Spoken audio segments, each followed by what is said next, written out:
Well, hey, folks, welcome to this segment of California Haunts Radio.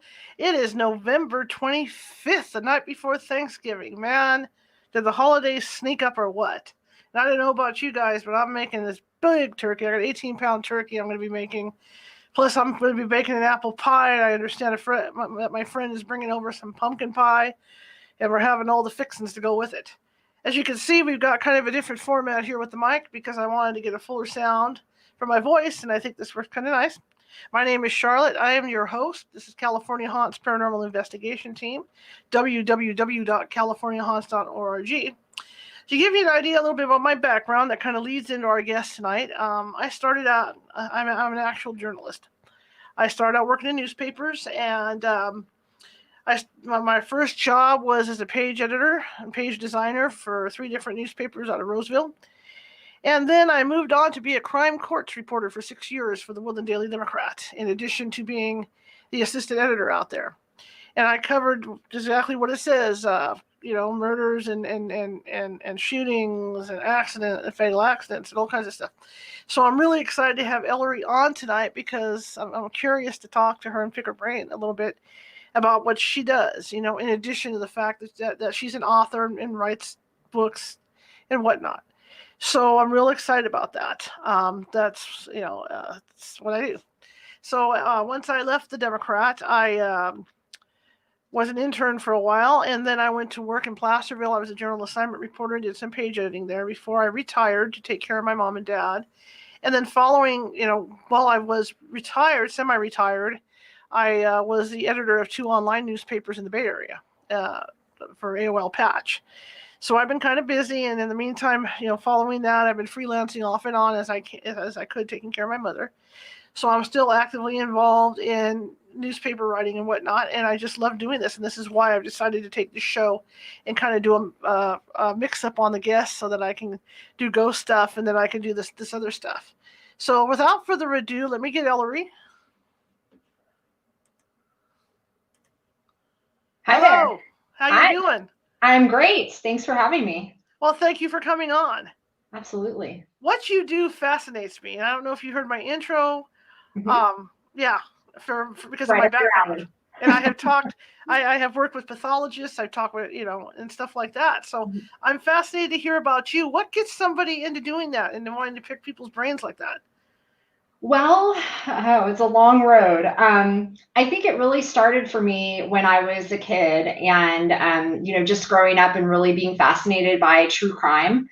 And, I grew up watching Unsolved Mysteries and Dateline and 2020 and was always fascinated by what made those people tick and how is it that somebody could look totally normal but yet come to do these horrific things. So that was kind of probably the beginning for me, even though back then I didn't really know that's what I wanted to do. And then my friends always told me I should be a psychologist because I guess I'm a good listener. So I sort of headed in that direction. And then while I was in grad school, I was exposed more to forensic psychology and learned more about what a forensic psychologist does. And it sounded like a perfect fit for some of my interests. So I ended up pursuing a degree with a specialty in forensic psychology. And initially my specialty was in children and families. So I did things like child custody evaluations and termination of parental rights, people that were involved in the child welfare system in some way. But from there, I ended up getting my first job, which was a little bit different than anything I had done before. And it was actually working with sex offenders, adult sex offenders. And so up until that point, I had primarily been working with victims rather than perpetrators. But I found that work was really surprisingly rewarding and very interesting. And so I did that for a little while. And then I moved into my current role, which is a forensic assessor. I look at violence risk assessment for inmates who have served very long periods of time behind bars and they're about to come up for parole. And I assess their risk for violence. I also have a private practice where I do other kinds of forensic work as well. But it was kind of a long and winding road that got me to this point. But it's definitely an exciting job and a very rewarding one. Well, like you say, you work with these guys that are go on parole. What do you look for? Because did you have one-on-one interviews with them, or so how's that Yeah. work? So basically, when I get assigned a case, the first thing that I do is I go and look at the inmate's file. And in California, we call it a C file. It pretty much contains everything that you would ever want to know about that particular inmate, and especially their performance in prison. So in there would be things like a description of the crime or why they're incarcerated, their criminal history, if they've gotten into any trouble in prison, you would see that in their file.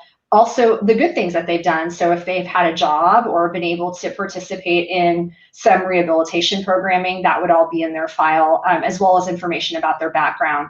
So that's really important for me to do before I even think about sitting down with the inmate. I want to have a good understanding, or at least a hypothesis in my mind of maybe why this person ended up committing the crime that they did.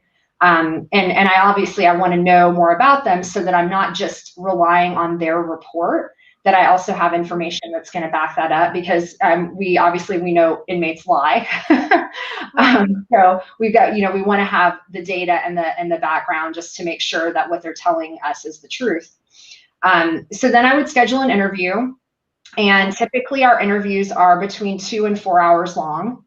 And they are very comprehensive and cover everything in that inmate's life, including the crime or the reason that they're incarcerated. And for most of the men that I see, their crimes are serious. So these would be things like murder, attempted murder, kidnapping, robbery. We also see some third strikers who have maybe a minor crime, but they have a long criminal history. They're sort of like your career criminals. And then after I do the interview, I sit down and I score the empirically validated instruments that we use. So way back in the day, when psychologists first started doing risk assessment, we didn't have any measures or any instruments to help us. So we would just use our clinical judgment. And we weren't very good at it. In fact, we were like worse than chance at predicting who was going to be violent. So it's important that we use those empirically validated instruments that we have to help us make decisions about risk. And once I have all that done, then I write a report, and it's usually between 12 and 15 pages. And it's something that the parole board utilizes to help them make their decisions. Interesting. In your studies, working with these guys, what have you found to be a common denominator? That's a great question. I think there are certainly a few common denominators, and they don't hold true, obviously, for every inmate. There are always some outliers, but there are some things that come up repeatedly. One of those things would be a difficult upbringing. And that could take a variety of different forms. So it could be somebody that grew up in a household where they were abused or neglected. But it could also be someone who grew up in a household where maybe their immediate family was healthy and intact, but their neighborhood was a bad influence on them. So if they walked outside their door, they would see a dead body, or they would see murders, or their neighborhood was overrun with gang activity or crime. So that's certainly a common denominator, that most of these guys have some kind of trauma in their early lives. Although there are those few that have, pretty happy, healthy upbringings, I would say for the most part, we have a history of trauma. Another common thing that I see is like poor educational achievement. So either they drop out of school, they struggle in school, they're just not living up to expectations at school, or they're getting in trouble. That's another one that's pretty common. Drug and alcohol abuse is also another factor that I see quite a bit. Even if it wasn't a major contributor to the crime that they are incarcerated for, it obviously contributes to their lifestyle instability, and it can create all sorts of problems and reasons why people commit crime. That's kind of a common denominator, which comes up a lot. Interesting. That's really interesting. I saw this TV show a few years ago about analyzing the brain of these people. These people that commit those those crimes like that. Mhm. And from what I understood from it, it's a part of the brain too that there's something going on with that where they don't have enough chemical or something in the brain. Mhm. Well, I think you might be talking more specifically about psychopaths. And we do know that there is a lot of research looking at the psychopathic brain and how that is very different from a normal brain, in terms of things like empathy and even like a fear response, because we know that psychopaths, they don't have the same kind of fear response that most people do. They actually might find a situation that you and I might find scary, they might find somewhat stimulating or exciting. So their brains are quite different. But I will say that most of the inmates that I work with are not psychopaths. Okay. And I think that's probably a common misconception that a lot of people have, is that if you commit murder, then you must be a psychopath, or there must be something wrong with your brain, because how else could you have done this? But actually, psychopathy is very rare. So I've probably done, at this point, I probably met with like 1,000 or so inmates, and I would say there's only a handful that really meet the diagnostic criteria for being a psychopath. And I think some of the estimates that research suggests are about 1% of the population. I would say that it's probably even lower than that. Psychopathy is not a common thing, and so it's not something we run across very often. Most of the guys that I see are really just sort of normal people, who have, like I said, had some bad circumstances, or they've just made a lot of bad choices, or one really bad choice. And there's nothing permanently damaged or wrong with them. It's just a matter of circumstance and maybe some internal nature type factors, but not psychopathy. Okay. Now, getting back to making bad choices and stuff, what you knew that was coming. What have you found? You don't have to mention names of these guys, but what have like some of the stuff you've gone over with them? What have you found that triggers someone to take another life? Gosh, there's so many different factors that go into it. And I think over time, because I have seen so many inmates, I start to categorize them in a way. So, there are certainly categories that jump out. So there are gang related crimes.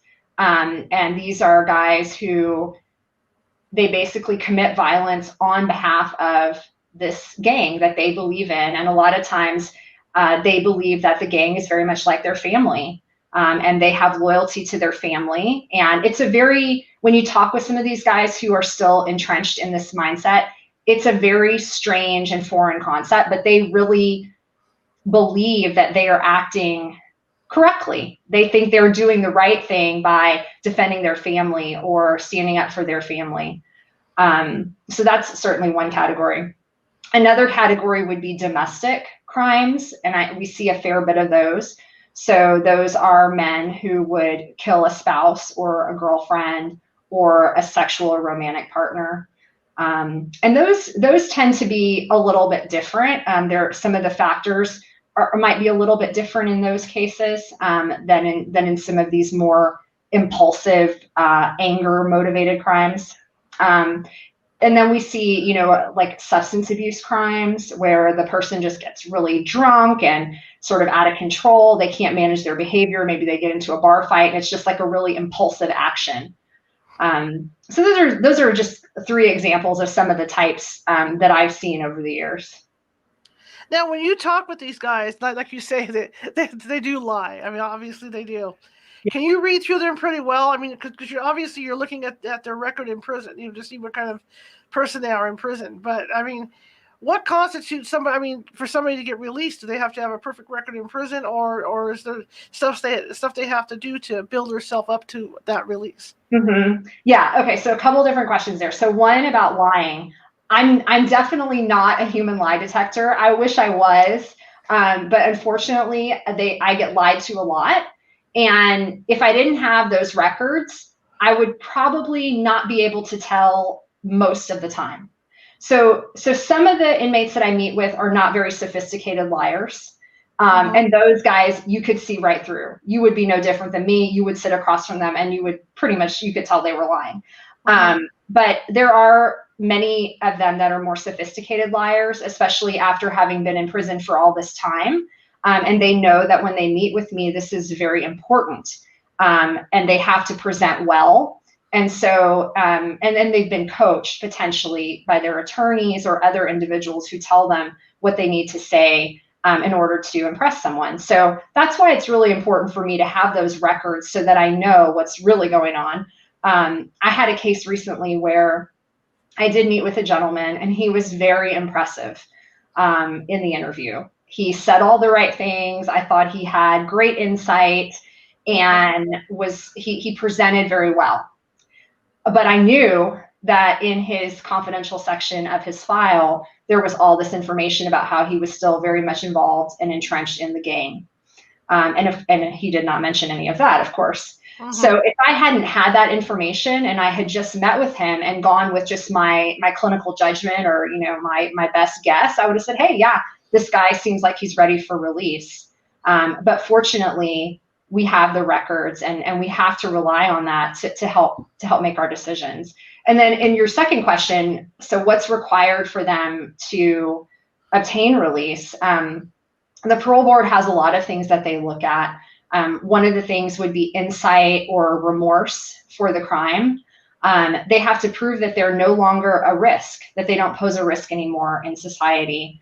And it doesn't mean that they have to have a perfect record, but as you know, being a reporter, parole is very political. And so over the years, it's varied in terms of how difficult it is for lifers to get paroled. At one time, it was nearly impossible. Now it's not so impossible, but there's still a high bar. And the people that are getting paroled are the cream of the crop. These guys are the ones who are not getting in trouble. They are doing programming to help rehabilitate themselves. They have jobs. So they're really the top echelon of inmates, the ones who are actually obtaining release. Very interesting. It's very interesting to me. Talk to someone like you. I mean, like I said, I've done court cases and all that. It's interesting to see someone that actually has sat down because I've had my share of interviewing these guys too. You can pretty much tell. I'm not saying like you. I'm not a lie detector, but you can tell when they're trying to snow you over. For sure. Yeah, absolutely. It seems like they never do anything wrong. It's always somebody else's fault. That is very common, yes. And I see actually both sides. So I think my job is pretty cool because the inmates that I evaluate are older generally. So these are lifers. Most of them have been incarcerated for 15 or more years, and most of them are over the age of 50. So at this point in their life, a lot of them have really reformed. And you can tell in terms of that acceptance of responsibility piece that you're talking about, where they're not deflecting blame anymore and they are more accepting and more admitting. It's always amazing to me when I get in the interview and I see inmates who are admitting to things that are not in their record, things that are potentially very harmful to them, but they're admitting to it. Hey, I was involved in a drive-by shooting. And I shot at these people. I don't know what happened to them. It was never on my record. I was never arrested for it, but I did it. So things like that, or I committed other sexual offenses that I was never caught for. So when somebody's admitting those kinds of things to me, that is actually a good sign. Even though I'm obviously concerned that they had additional violence or additional crimes. In some ways, it's good because I think that they're taking responsibility and ownership for the things that they've done. And then obviously you have the whole other side of the coin where you get inmates who you're asking about things that are clearly documented in their record that they have done, and they just flat out deny it, or it was my cellmate's marijuana, or I don't know how that happened. It just the gun just went off. Those kinds of things where it's the whole other flip side of the coin. Now, my other question is, I've never been to prison, thank God. I've never done anything normal enough to go to prison. Hope you never will. I hope I never do. But you watch this stuff, these documentaries on TV and stuff about it, and that has an effect on their record too, as well, when you go to talk to them, because the activities that they did behind bars, and it must be hard for them because they are surrounded by other criminals that I don't know, entice them, or are prone to violence, and so they got to defend themselves and stuff. How do you evaluate all that stuff? Yeah, that's really tricky. I struggle with that a lot personally as an evaluator.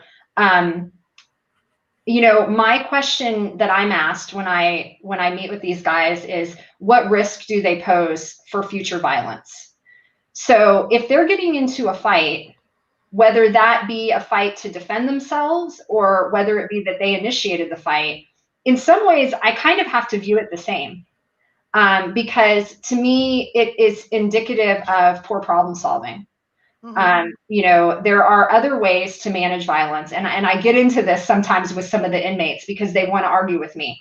They want to say that in prison that violence is expected, that if you don't behave violently, that everybody's going to think you're weak and you're going to become a target.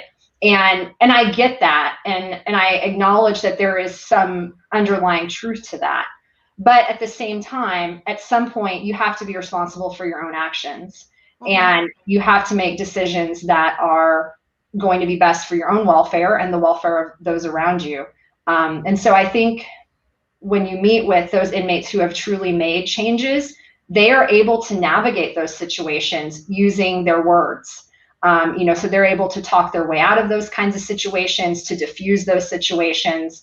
So I think it is possible. And I've seen many inmates actually who have made it through prison with no major disciplinary infractions. Now maybe they just haven't been caught, but there are some of those guys who make it through without getting into any trouble. So it is possible.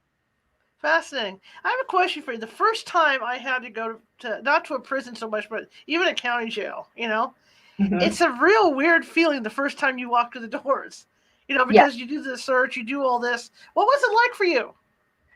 It was weird. Yeah, it was definitely weird. So like I said, before I did this job, I worked with sex offenders. I had never been in a prison before I took this job evaluating long-term offenders. And it's a very strange and surreal experience because you do sort of feel in a way like you have that kind of a mirror experience to the inmate in a very small way, and that you're going in and like you hear those doors lock behind you and it gets real. And actually a funny story. So my second month on the job, so I'm still very green. I've only been to one prison now. My supervisor asked me if I wanted to go to Pelican Bay. And Pelican Bay is a maximum security prison. It's up on the Oregon border. That's where they send, or at least they used to send, all the really bad guys. The guys who are still very gang involved, and they have a big security housing unit, or SHU, up there where they put all the bad guys. So my supervisor asked me if I feel up to going to Pelican Bay, and honestly, I did not. In my mind, I was like, no, don't send me there. But of course, it's my second month on the job, and I want to do what is asked of me. So I agreed. And so I make the drive up to Pelican Bay, which is about 6 hours from my house, and get ready to go. And all my inmates that I was scheduled to see were in the security housing unit, or the SHU. So they're all gang involved inmates. Many of them have been in the SHU for like 20 years. So these guys that I'm going to be meeting with are like the hardened criminals. And so when I get there, they ask me to put on a stab-proof vest. Wow. Yeah, and I think that was the first moment at my job where I really questioned if I have internally the fortitude that it takes to do this job. Because obviously, if you're putting on a stab-proof vest, that means there's some chance that you might be stabbed. So that was a little scary. And then they take me into the room. I've got my vest on, and they bring the inmate in. And this was a particularly scary looking very like callous, hard-looking inmate. Mhm. And they put him in a therapeutic module, which is a nice word for a cage. And they uncuff him, and we start the interview. But I was very nervous. That was probably one of the most nervous that I've been as a psychologist. And, you know, it's funny that it really ended up being completely fine. And this is one of the things that always surprises people about my job is that even those hardened criminals, when you get down to it one-on-one, it's really no different than talking to anybody else that I talk to in the course of my job or frankly, my day. They're just normal people. And, you know, once we got talking, there were things that I could find to empathize with about him. And, you know, and I could use a little humor to kind of diffuse the situation. And it ended up being fine, but there was definitely, there were a few tense moments there. I can agree with that. I mean, yeah, in my experience, you know, like you say, once that door shuts, that's when the reality hits. And then where I was, it was follow the orange line. Right. You know where you're going, you know, and don't veer off this line, okay? And then you're going in there, and of course you're the only female in there, and the guys are at the windows, you know, Yes. knocking at you as you're going in. Look, fortunately, I'm not going to say fortunate, but I mean, you have, you know, you have access to one-on-one. I was behind glass, but it's still a very surreal feeling because you see these, like I said, you see this stuff on TV, and you don't realize how real it is until you walk through those doors. You know, you literally hear them shut. It's just insane. Yeah. You know, it's insane. In fact, the guy I interviewed in Yolo County was a Pelican Bay inmate. Oh, wow. The reason why is because he was an escape risk. So they moved him up there. And he had been involved. I think I don't remember if it was a murder or what it was with him, but I know he was on parole and they found a gun in the car. So it was enough to send him back into prison. So you know, and I've done a couple others, but it is very surreal. Now you've written some books about, well, you're a writer, so tell me about your books. Yeah, so well, I've written 8 books now, which is insane. I can't even believe it sometimes. But many of them are inspired by the work that I do as a forensic psychologist. These books are all fiction. So I have 2 series that are inspired by my forensic psychologist work. One of them is called the Doctors of Darkness series. And it's really about, each book is a standalone book, but it really is about psychologists who find themselves in dark scenarios and how they navigate themselves out of that. So there's 4 of those right now, and that's an ongoing series that I'm hoping to add to as time goes on. And then I also have a new series, which is the Rockwell and Decker series. And this one is very true to my heart because the main character is a forensic psychologist and she's partnered up with a detective, and they're actually located in Fog Harbor, California, which is a fictional town that I modeled after Crescent City, which is where Pelican Bay is located. And there's a prison in the town where the main character, Dr. Rockwell, works. And so I sort of used a lot of inspiration from Pelican Bay and from that area to create the series. And the first book, actually, I have a copy with me, is Watch the Vanish. Shameless plug, go for it. Yes, shameless plug. That's the first book. And it just came out in October. And it's basically about a serial killer who is already in prison, but who becomes a suspect in a new series of murders. And it's sort of about figuring out, is he really behind it? Is it a copycat, or is there something more sinister going on? Cool. That's incredible. How do you find the time? That's a good question. I wonder that myself sometimes. It's a matter of time management. I guess I'm pretty good at time management, and I try to write creatively a little bit each day. And I find that if I even just get a few hundred words in each day, you would be surprised how quickly that adds up and produces a novel in just, 8 or so months. So I have started writing a little bit faster in recent years. I think it's just like a muscle, the more that you use it, the better that it works. And so I find that the more that I write, which is pretty cool. Well, you say that that they're based on what you do. Do you take do you take any of the people that you've met in the prisons and put them in the books in different kind of ways, but they don't notice? Yeah. I I definitely steal little pieces probably from everybody that I meet. And sometimes I will even steal, quotes or things that I hear on TV too from a lot of the true crime shows. Sometimes I'll steal quotes from there. But I don't think there's any character that's totally based on an inmate. The second book in the Doctors of Darkness series does have the main character is a life-term inmate who is released on parole.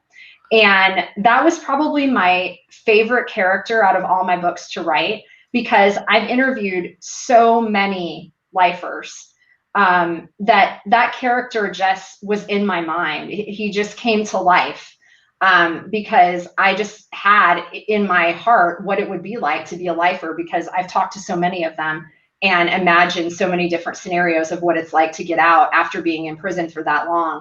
That character just really, he just jumped off the page. Well, that's a question. And now that you brought that up, that I've been thinking about that question too. After they've been a lifer, if you do grant, say, okay, you can leave the prison, how do you describe life that, how are they supposed to function when they get out? Because they've been gone for so long. Yeah, that's like a really major challenge. And it always amazes me how, in talking with a lot of the inmates, and I always ask them that question, what do you think is going to be challenging getting out of prison after 25 years? And it still amazes me that some of them say nothing, or they don't think it's going to be that hard. And I kind of just want to shake them and say, no, it's going to be really difficult. And we know that some of the inmates who get out do come back, even though lifers have a very, very low recidivism rate. Now that we're letting out more lifers, we're seeing some of them trickle back in. And it usually has to do with substance use or getting involved in a relationship with a woman that is not healthy and that ends up somehow contributing to them committing some other crime. But I think there's so many challenges. You think about these guys, some of them have actually been incarcerated since before I was born. And here they are about to get out of prison. They've never used a cell phone. Many of them, computers were just in their infancy when they came to prison. Everything has changed. Life as they know it has changed, and they've been sort of stuck in amber, like a fly in amber. And now they have to go out and readjust, and it can be very overwhelming. Fortunately, in California, they have a lot of great transitional houses that work specifically with the lifer population, which I think is really cool. And they have a lot of networking amongst the lifers. So lifers that are already out will help the lifers that are getting out, and they'll help them to get adjusted and to figure out what the heck is going on. But it's definitely a slow process, and that transitional housing piece is really important. If they get out and they go right back to living with their wife or something, it can be really overwhelming because their family has expectations, they have expectations, and it ends up just being too much to manage. Well, yeah, I was thinking about like work too after you have a record like that. Yeah. And having to explain that to an employer, it's got to be hard to get a job afterwards too. Absolutely. And I think there are some programs that, will hire lifers, and they advertise that that they'll hire lifers. But by and large, if you are coming to an employer and they know that you have a murder on your record, it's not going to bump you to the top of the hire list. That's for sure. That's for sure. Has there been anybody that you've talked to that had, and I'm not going to say you got spooked by, but has there been anybody that really, really made you nervous? Spooked you, in interviewing them? Yeah, and that's a great question. And a lot of people ask me that question. I think there hasn't ever been anybody that's really scared me per se. And I think it's primarily because the inmates that I'm talking to are all older, or most of them are older, and most of them have been in prison for a very long time. And so when they come to talk to me, they're on their best behavior. They know that if they don't put their best foot forward with me, that's not going to look good for the parole board. So by and large, they are extremely polite to me and very friendly, very welcoming. Even if they're lying to me or they're not being accepting of responsibility, they're generally very polite. Now there have been a few. There are some of those guys that they still want to argue with you, or they want to get a little surly. And usually, if I just remind them that I can end the interview if they don't want to cooperate, that usually makes them toe the line. There are those guys though that even though they might present fine in the interview, just knowing kind of what they're still up to in prison, that can be a little nerve-wracking, especially if they're gang involved and that you're maybe contributing to them staying in prison. That's not a great feeling. Because, you don't know what kinds of connections they have in the community or how personally they're going to take your risk assessment. So those are probably the times that I get the most nervous. Do you have communication with their families at all? As far as what's it like at home? What's it going to be like if they do get out at home, or anything like that? Yeah. So we don't actually have direct contact with their families, but a lot of the inmates will receive letters from their families. So they get support letters that they then send to the parole board. So we have access to all of those letters. And then obviously the inmates will talk a lot about their plans, and they'll usually share kind of what's going on in their family, which those dynamics are always really fascinating. And as I've grown as an evaluator, I've really started to focus more on that and asking more questions about what's going on in their family and what that's going to be like for them when they get out. I had an inmate recently who had a history of heroin addiction. And he told me that he was going to be returning to live with his spouse, who currently is being prescribed opioids for this chronic health condition that she has. And he's going to be coming into some money, potentially this inheritance. And so my mind is spinning like all the ways that this could go wrong. And really, I just want to know when I'm talking to them that they recognize that too. And so for him, he didn't really. And so that was a concern to me that, he didn't really recognize that, hey, I have been addicted to heroin. So me going and taking care of somebody that is using opioids could be a problem. The fact that he didn't quite have the same level of concern that I did was troubling to me. That is interesting. That's really interesting. Yeah. And do any the family like when you're there? Do you go to the parole hearings, or is it or do you just write stuff up for the parole guys to read? Yeah. So we don't go to the parole hearings. Okay. Our reports stand alone for us, but as a part of our training, we do attend parole hearings to get a sense of kind of what goes on. And they're very diverse. They range from very short hearings to very long and in-depth hearings. And the commissioners really take an approach that's similar to what we do as evaluators, in that they try to obtain a lot of information from the inmate. They really go through and question them, and really ask some hard-hitting questions to get to the bottom of, do they understand what they've done? Are they remorseful? And what are they going to do in the future to make sure this doesn't happen again? Okay. Have you ever, during one of those hearings like that, have you ever had any family approach you at all? I have not. That would be nerve-wracking for sure. I did have the opportunity. I had an inmate. This was a very unusual case. Who he was very physically impaired. So he had suffered a stroke, and he had a variety of other health conditions. And I went to meet with him, and I actually met with him on several occasions, which is unusual. Usually we finish up in one session, but I met with him a few times, and we actually communicated primarily through writing because he couldn't speak. And so he was so impaired that I asked if I could reach out to his family, because it just, I couldn't get enough information from him. And I had a feeling that he was going to be eligible for parole just based on his health condition. And so I wanted to make sure to do him the best service that I could in terms of giving him his best shot at parole. And so I did talk to his family about what kind of plans they had. He had to go into a skilled nursing facility, and they had that all arranged for him. And I did follow up to find out what happened to him. I don't always, but he was one that kind of tugged at my heartstrings, and he did get paroled. Interesting. I was thinking about that, you going to the hearings, because I know when I used to cover the hearing, it's kind of like similar, because with my job, it was sit in the back, and listen to what was going on and jot it all down. But the families were there. And I remember I was at this one gang related murder, covering it.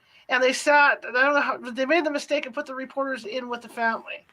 And you're sitting there, and I'm not mocking anybody. Don't take the wrong idea, you guys. The mothers, the sisters walk in, they're all dressed in their Sunday finest. They're all crying. And then you look at their arms, you start to feel sorry for them, because you're thinking, well, maybe the kid, isn't so good and whatnot. You look down at their arms, they've all got gang tattoos on their arms. Right. You know what I mean? And it's just like, okay, you start moving over away from a little bit. But that's been my experience covering this stuff. And I don't know why. And that was a long time ago, too. I'm looking at like maybe 14 years ago, 15 years ago when I was covering that stuff. It was just unnerving that they put us right with the families. That was extremely unnerving. Then they all knew who we were, So it was really creepy.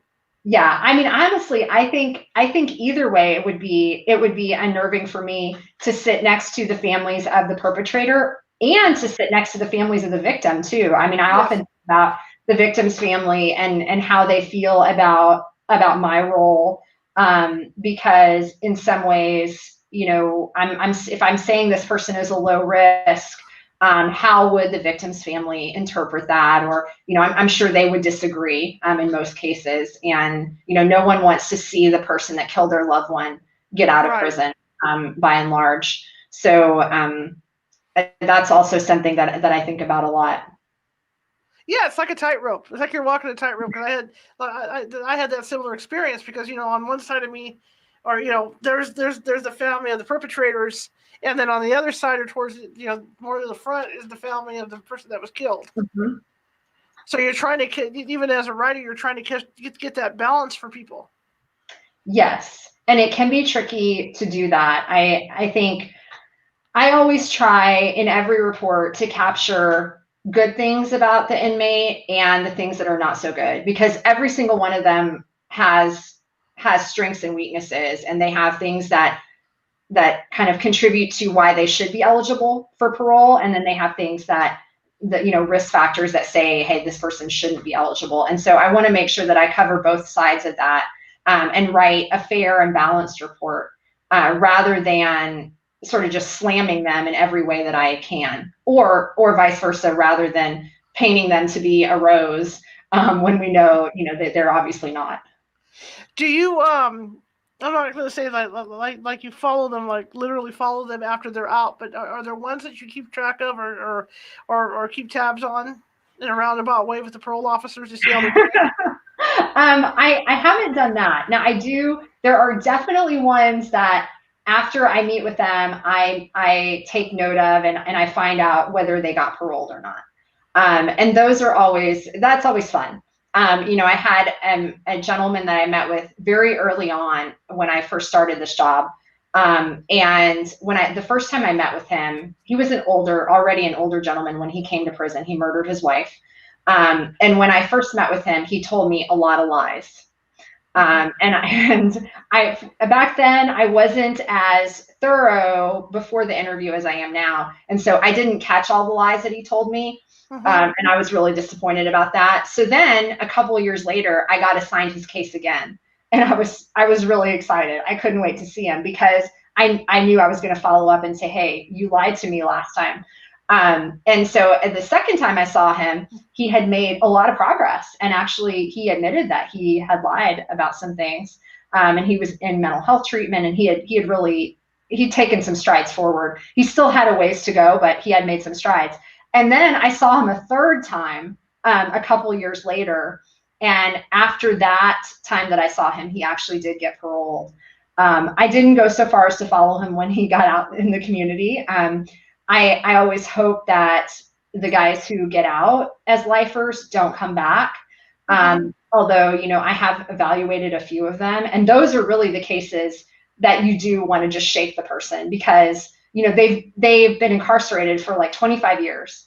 It's so hard to get a grant of parole, but they got one. They got one of those coveted grants, and then they got out and they messed it up. And with lifers, when they do come back to prison, so if their parole is revoked and they have to return to prison, they have to go back into that whole cycle again. So they have to, again, go through the risk assessment process. They have to go through the parole board process. So it's not just a simple parole revocation, serve a couple years and you're back out. You're right back into that whole cycle of not even knowing if you will ever get out. That's interesting. Another question I have too, that a story that I had covered way back when, is there's a woman in her 60s that murdered her husband. Do you find a difference in how the psyche is, you know, as far as their age? Like, say somebody gets locked up when they're 16, and they're up for parole when they're in their 30s, as opposed to, say, this woman who's 60-something years old, and at some point she's 85. I don't know, you know, she's up for parole. Do you see a difference in the maturity according to age on these people, or is it just pretty much an even keel?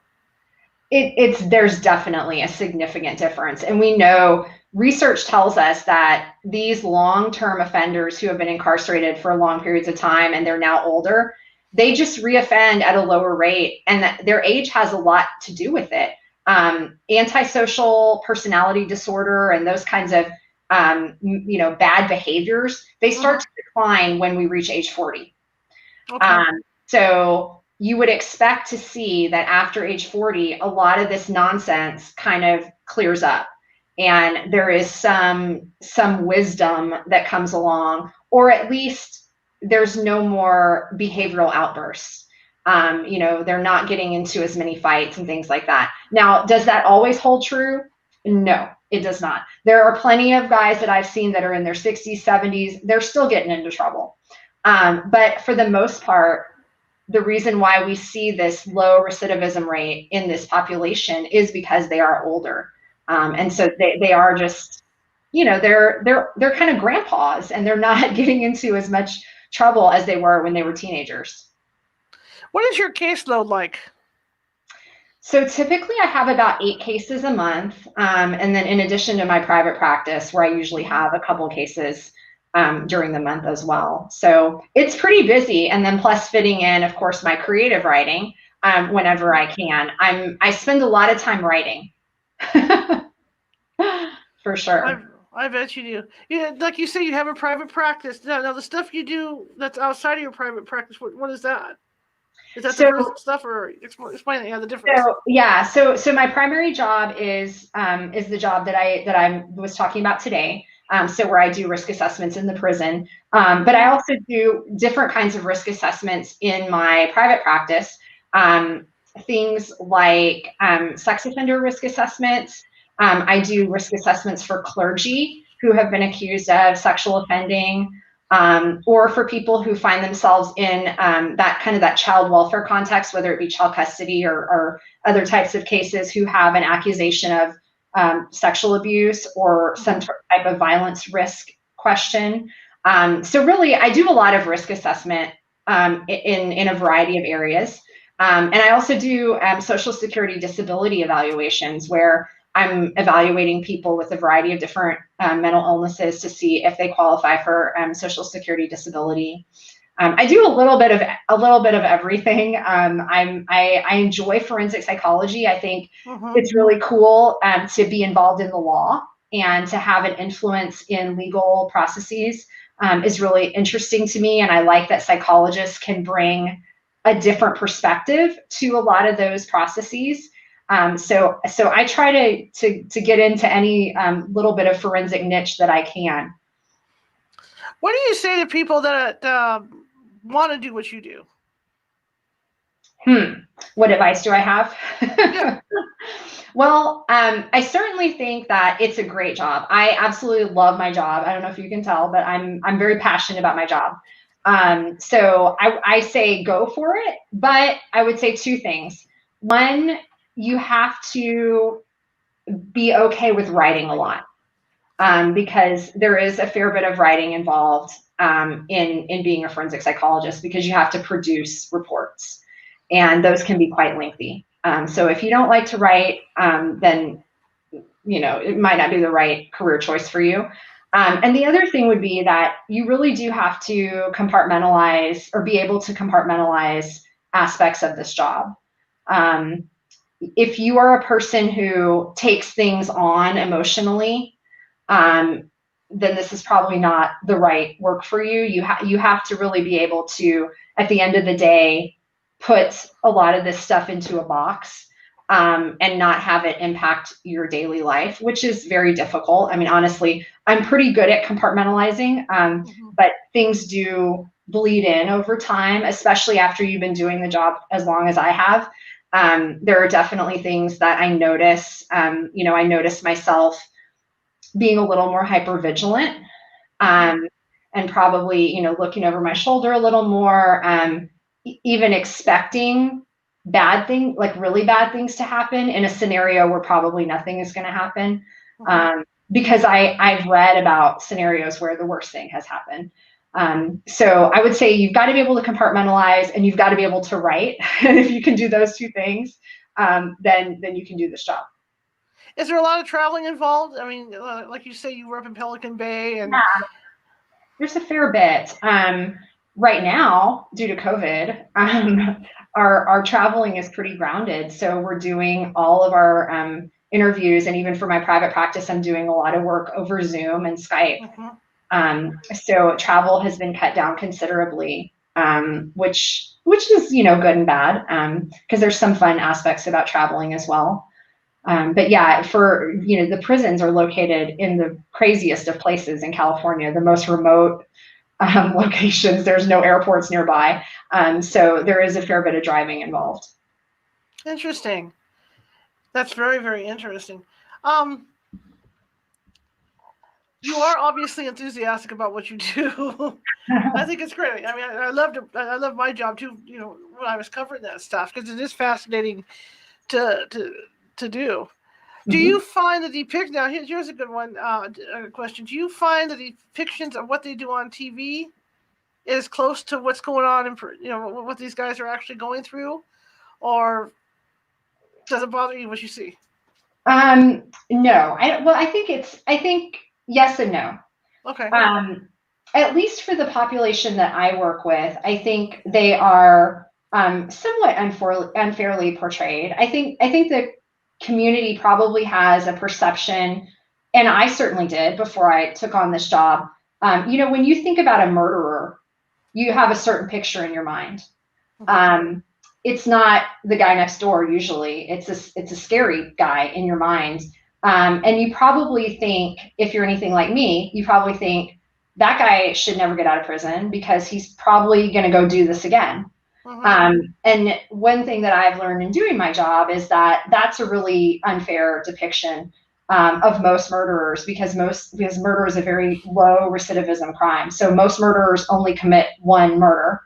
And most murderers kind of do just look like the guy next door. And for the most part, they are normal. They don't necessarily have mental illness. They don't have the kinds of brain abnormalities that we see in psychopaths. There's just a blend of circumstance that's led them to this point. So I think in some ways they can be unfairly portrayed in that regard. There's so much true crime stuff going on right now in terms of media, right. Netflix and Amazon Prime and all these different documentaries that we have, which I think is great, because I think the public does have more access now to understanding better behind the scenes. Even some of the documentaries about guys who are innocent, because we see, there are a lot of men that are wrongfully incarcerated. And so I think it's great that we have so much access now to understanding those things on another level that we never had before. That's true. I agree with you 100%. I just had a thought and I lost it. It's going to be like that. Going along that line.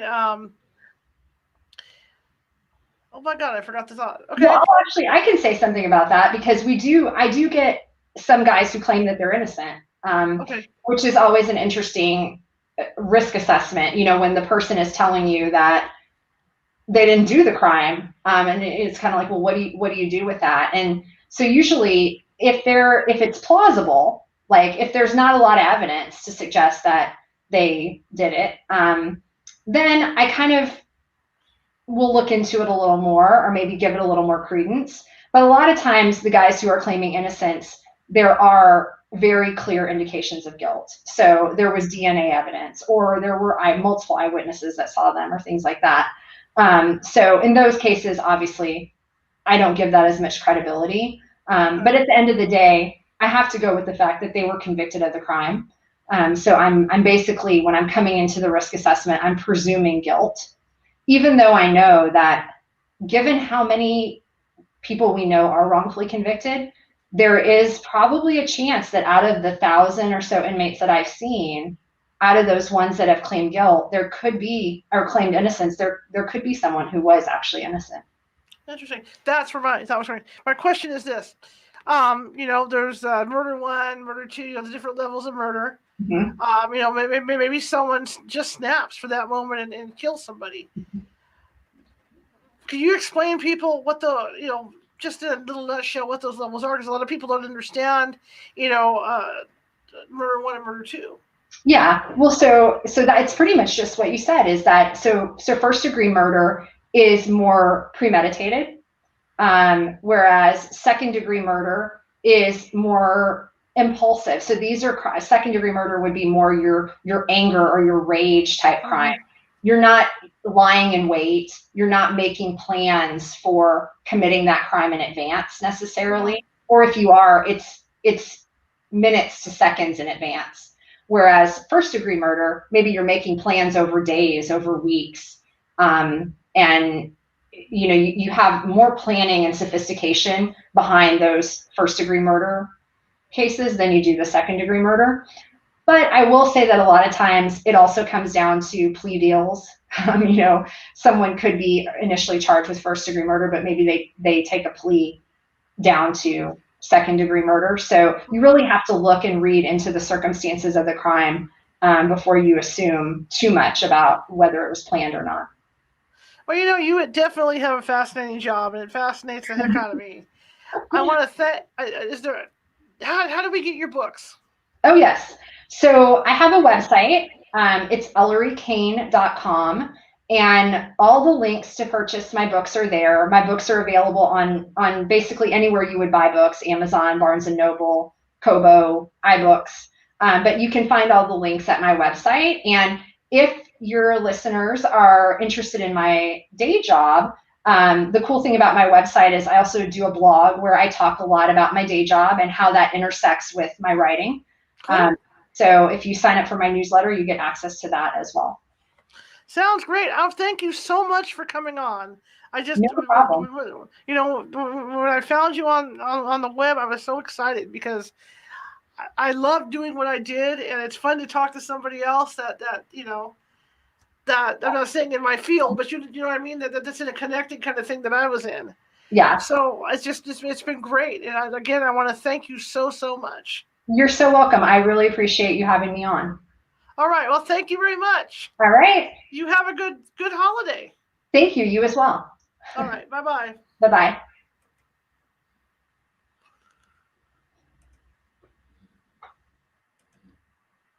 Okay. Well, that was Ellery Kane, forensic psychologist. And again, like I told her, that goes way back into what I used to do for a living. So it's kind of exciting for me. Next week, I want you guys to make popcorn and have snacks because we're going 2 hours. I've got 2 different guests on next week. And we're going to have a guest from 6:30 to 7:30 and a guest from 7:30 to 8:30. It's a special guest on it from 6:30 to 7:30. The 7:30 to 8:30 guest is a local activist who, as Ellery was talking about, helps prisoners when they get out of prison and finds housing and different things like that for them. So he's going to be on. And I'm excited to talk to him. I've known him for a while, and I've been trying to get him on here, so he's agreed to come on next week.